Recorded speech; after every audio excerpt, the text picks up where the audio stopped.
Dodge City and in the territory on west, there's just one way to handle the killers and the spoilers.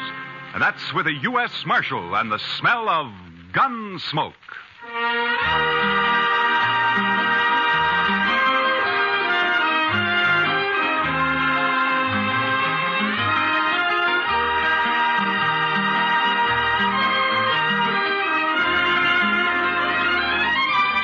Gunsmoke, starring William Conrad. The story of the violence that moved west with young America. The story of a man who moved with it. Matt Dillon, United States Marshal.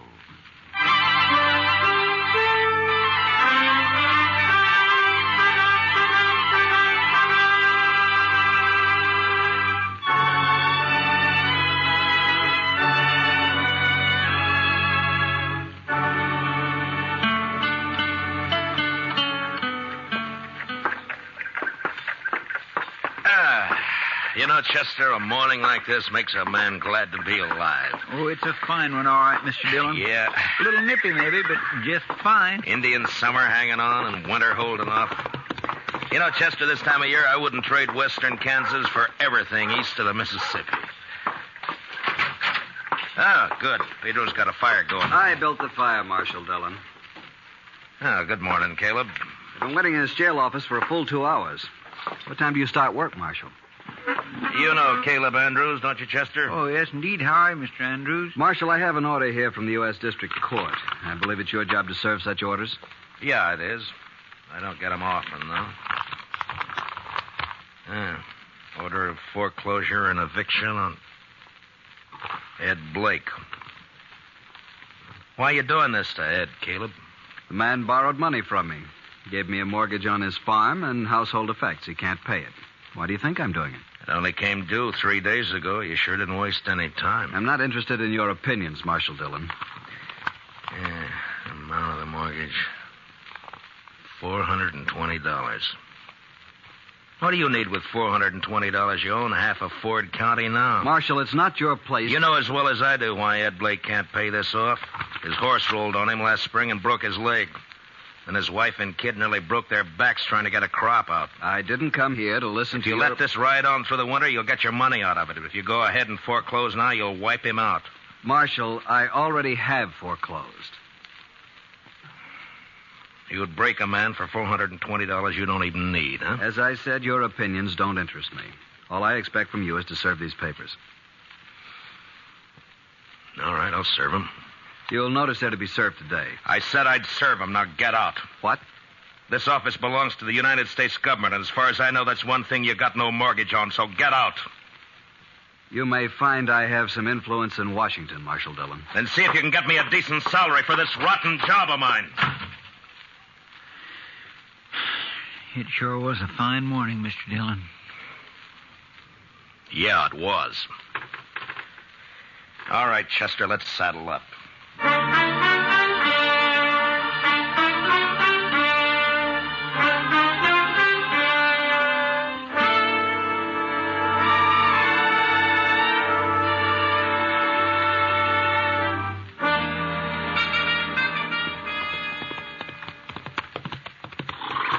This is one job I surely wish we didn't have to do, Mr. Dillon.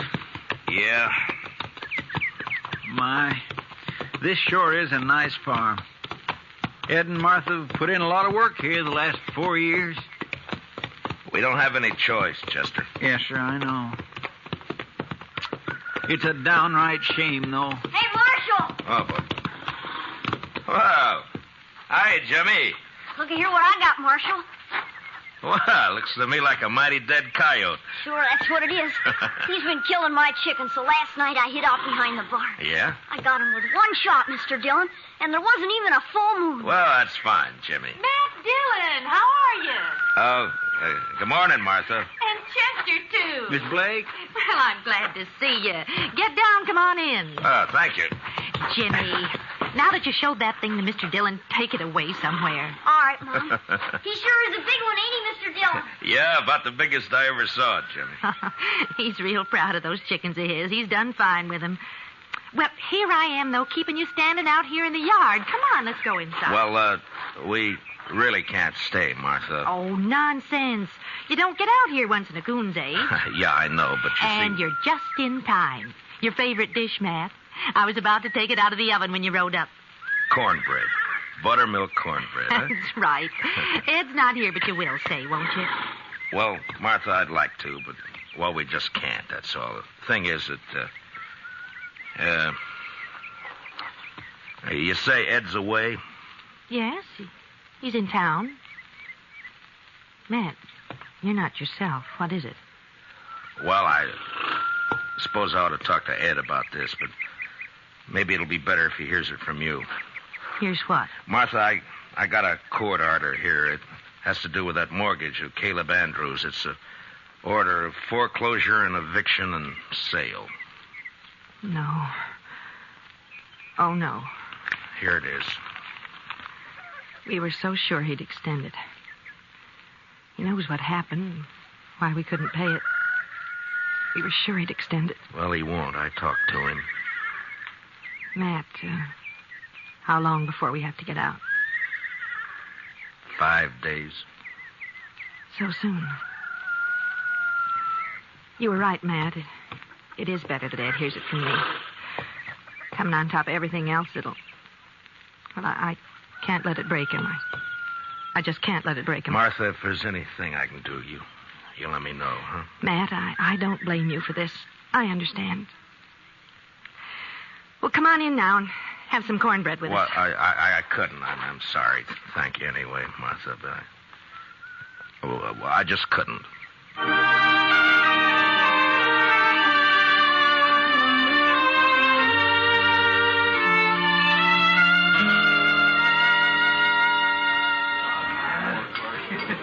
Matt, you looked low all week. No, it's just things in general, Kitty. Sometimes you get to wondering if it's all worth it or not. The Blakes, huh?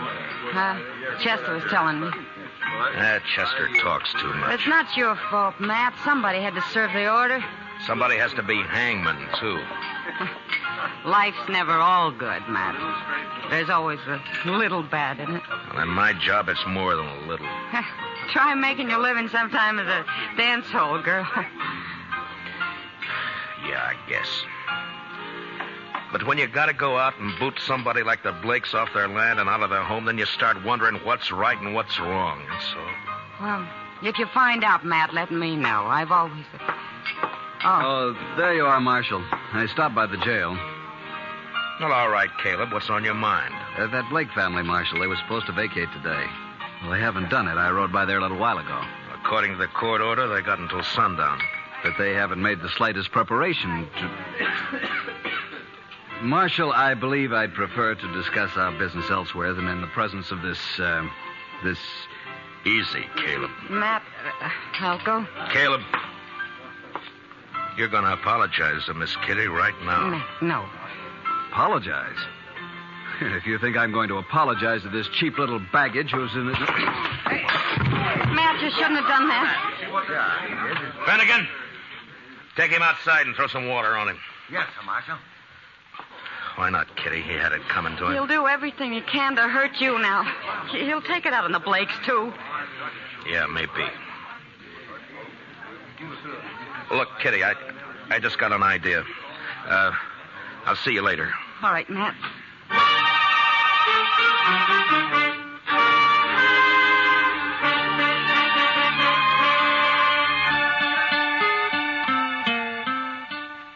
But, Matt, the mere fact a man runs a bank doesn't always mean he's got a free hand in everything he does.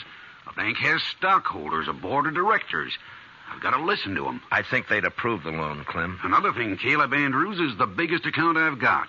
If I crossed him by taking this loan you suggest, Matt, he'd break me. I see. All right, Clem. Forget it. Matt, I realize I'm under obligation to you. You saved my life that time the James brothers held me up. Saved the bank, too, in fact, but... That was part of my job, Clem. There's no obligation. I was just asking you as a friend to help out another friend. Matt, I'd like to do it, but I just can't. Don't you see? Yeah, sure, Clem. I see. Just forget it. Gotta think of my wife and the two girls. Yeah, of course you have. It's not that I don't want to. I understand, Clem. I really do. Forget it.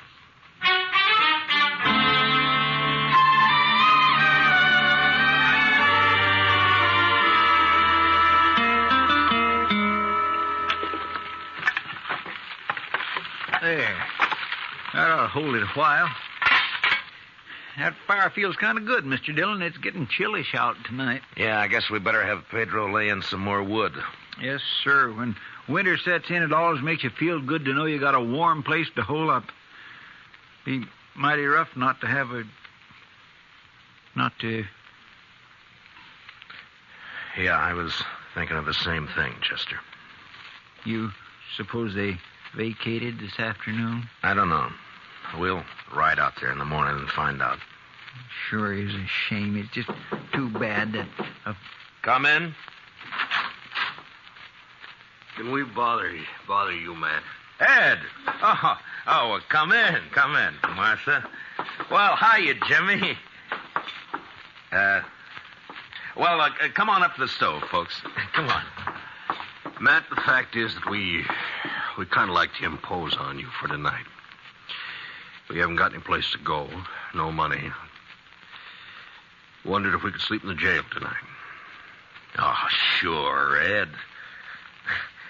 Chester, would you get a fire going back there? All right, Mr. Dillon. And dig up some blankets out of the storeroom, huh? Yes, sir. Hey, want to come help me, Jimmy? Jimmy? Now, you go along with Chester now, boy. Go on. All right. He doesn't understand all this, Matt.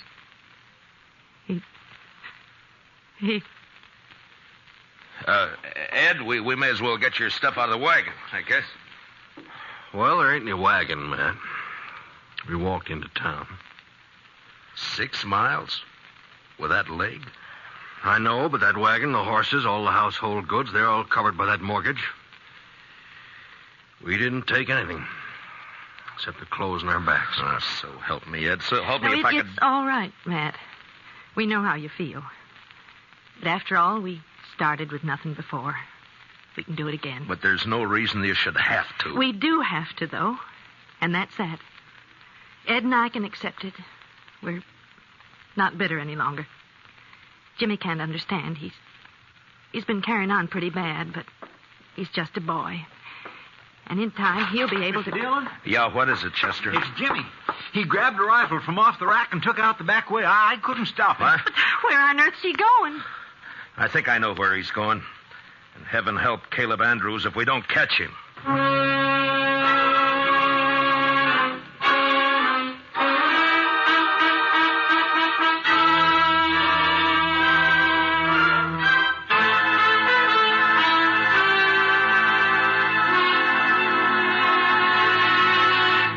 We will return for the second act of Gunsmoke in just a moment. But first, that widely traveled man of music, Mr. Vaughn Monroe, will land in Pottstown, Pennsylvania this Saturday night. The Moon Maids, the Moon Men, and the Monroe Ensemble will be on hand to enliven the session. Remember, tomorrow night and every Saturday evening, it's Vaughn Monroe and his musical caravan on most of these same CBS radio stations. Now, the second act of Gunsmoke.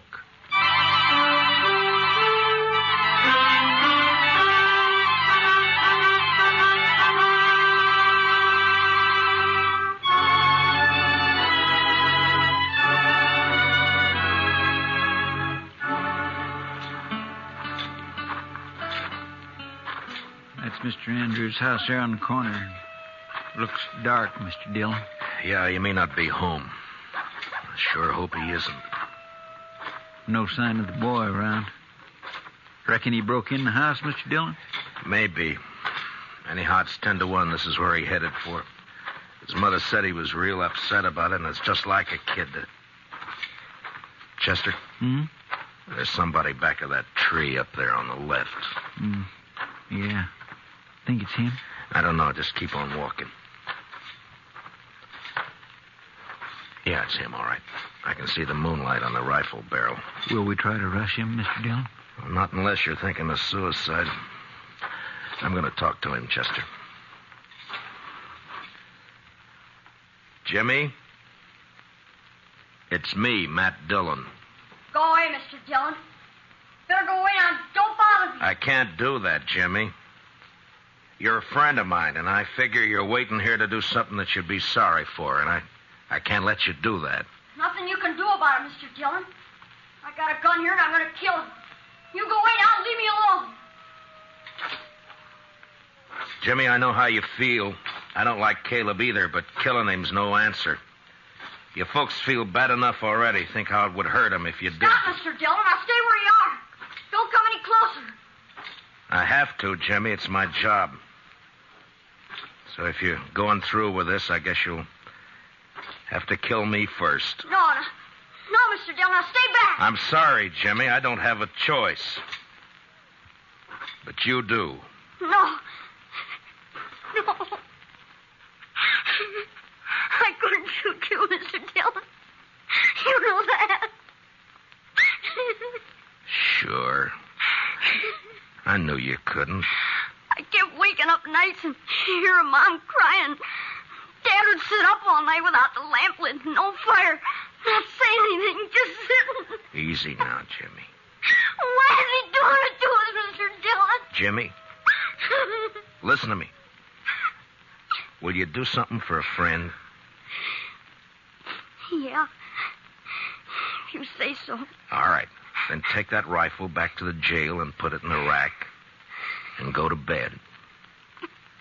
Now, you promise? Yeah. I promise, Mr. Dillon. I'm sorry, and I'll do like you say. You're all right, Jimmy. Good night, son.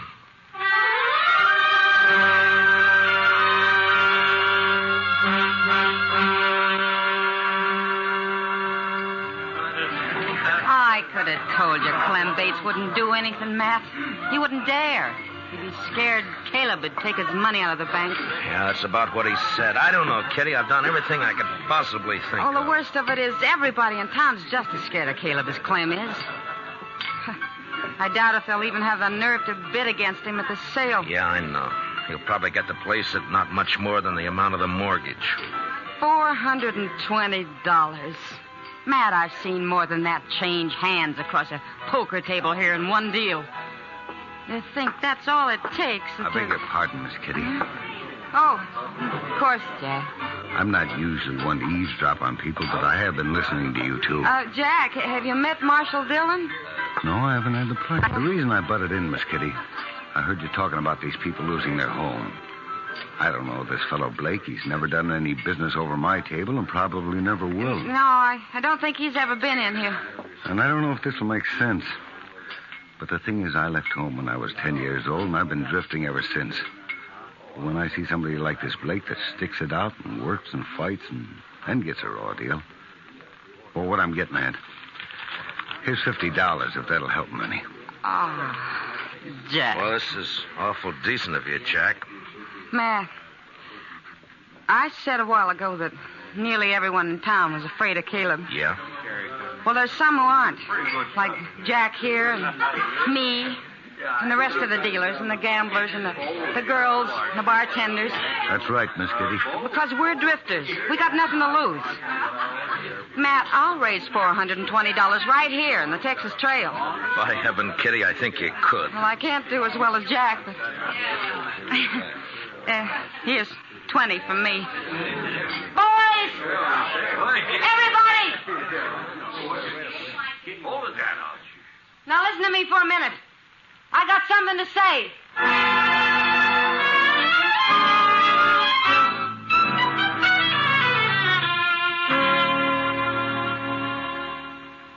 He's sure taking his time getting here, Chester. Well, I told him what you said, Mr. Dillon. Well, that ought to bring him on the run, if anything will. Anytime Caleb figures he's about to lose $1 or $2, it's hitting him where it hurts. The Blakes turned in for the night? Yeah, I guess so. It's been quiet back there for the last few. Marshal, what's this all about? Well, shut the door, Caleb. We're trying to keep it warm in here. Would you mind telling me why I've been called over here at this time of night? Yeah, sure. Here's $420. The Blakes want to pay off the mortgage. They do they? The court costs up to now will probably run about $10. I'll pay that myself. That's mighty generous of you. Well, good night, Marshal. Is it a deal, then? I am not the least bit interested in having that mortgage paid off, Marshal Dillon. The Blake farm is worth about $2,000 now, and in 5 years it'll be worth 3 times that much. Land's going up in Ford County. That's why I'm grabbing every piece I can get. So I don't want the money. I want the farm. And when it's put up for sale, I'll get it at my own price. The foreclosure still goes. I see. Good night, gentlemen. Well, I guess that's that, Mr. Dillon. I don't know why I even thought he'd take the money. The Blakes won't get a cent out of the sale. He'll scare everybody off and bid it in a few dollars over the amount of the mortgage, and nobody in town will even try to... Try to what, Mr. Dillon? Chester, I'm going over and wake up Clem Bates. I got an idea, and if it works, we'll hold that sale at noon tomorrow. That's pretty short notice to find an auctioneer. I don't need an auctioneer, Chester. This one I'm going to run myself.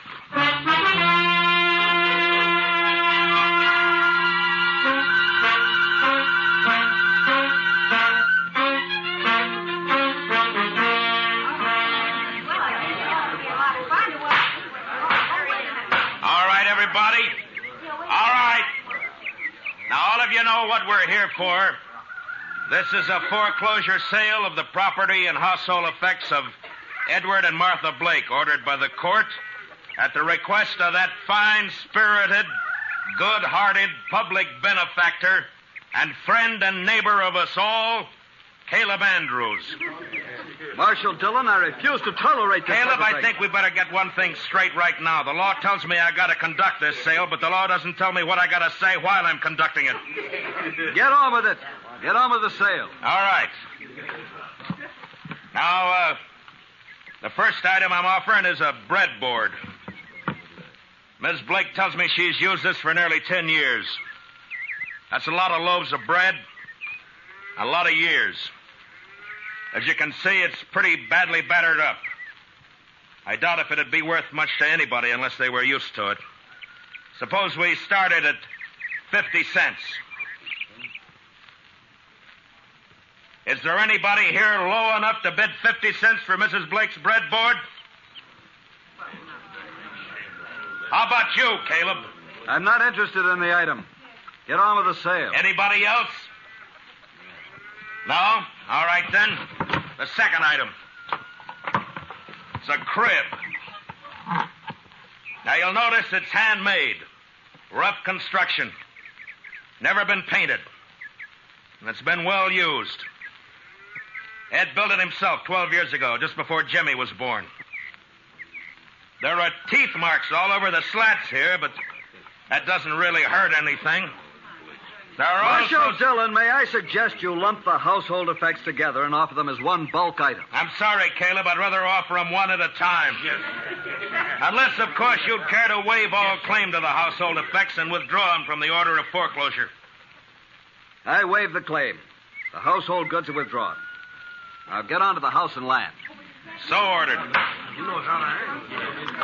Now, the item offered is 160 acres of tillable land, a 4-room house, and a barn. I won't read through the description. You all know the property. It's a good farm. The amount of the mortgage is $420, held by Caleb Andrews. All right, the bidding's open. What am I offered? $450. I have $450 from Caleb Andrews. Do I hear another bid? Oh, the farm's worth $2,000. You're going to let him have it for $450? How about another bidder? Mr. Dillon? Yeah, what is it, Chester? Well, I've been thinking some lately of getting me a little place like this and settling down. I'll bid $1,000. I have $1,000. Do I hear another bid? It's a trick. He doesn't want this place. $1,000. Going once? $1,200. Caleb Andrews bids $1,200. What do you say, Chester? Well, sir, I think I kind of like this farm. $1,500. This is ridiculous. The bid is $1,500. Going once. Going twice. $1,600. $1,600 from Mr. Andrews. Chester? $8,420. He never had that much money in his whole life. Do I hear another bid? Oh, what do you say, Caleb? Do you think I'm a fool? Going once, going twice, Sold to Chester Proudfoot for $8,420. The buyer will come forward and complete the sale. Don't you worry none about me, Mr. Andrews. I got it right here. There's $8,000 in $500 bills, and here is the $420. Where did you ever get that much in cash? Well, I save my pay, Mr. Andrews. Then, of course, I drink just mostly beer. It adds up after a while. Caleb, I guess $420 of this is yours. And that takes care of the mortgage. Well, Ed, looks like you made a pretty fair profit on the place. A lot better than I expected. Here's your money. Thank you, Matt. But I tell you, I'd still rather have the farm than the money. Well, now, I've been sort of thinking it over, Mr. Blake. Maybe I kind of lost my head. But when you come right down to it, I don't know what I'd ever do with a farm, so if you'd like to buy it, I'll take a $420 loss and sell it back to you for $8,000 cash. Done. Here's your money. This is unheard of. They can't do it, Marshal. Well, as far as I know, there's no law against a man selling his own property. Now, the way I see it, Mr. Andrews, is right this minute you're a trespasser on my property. Come on, let's go. We're going. Gracie, who do you think you're landing? Chester, you better get that $8,000 back to the bank. Clem Bates is probably worrying himself into a breakdown for fear somebody will find out that he let us have it. All right, Mr. Dillon, I'll see you in town later. Yeah. Oh, Matt, I don't know how we can ever thank you for what you've done. Not me, Martha. Thank the bunch that work at the Texas Trail. You know, they're bums and drifters, most of them. But when Kitty told them the story, they really came through. We'll pay it back, Matt, every cent of it. And, well, that girl, Kitty, I guess I've said some hard things about her in the past, but... Matt, will you ask her to come out to dinner some afternoon? What? I'd like to thank her myself. Sure, Martha. I'll ask her. And I think she'll appreciate that more than you'll ever know.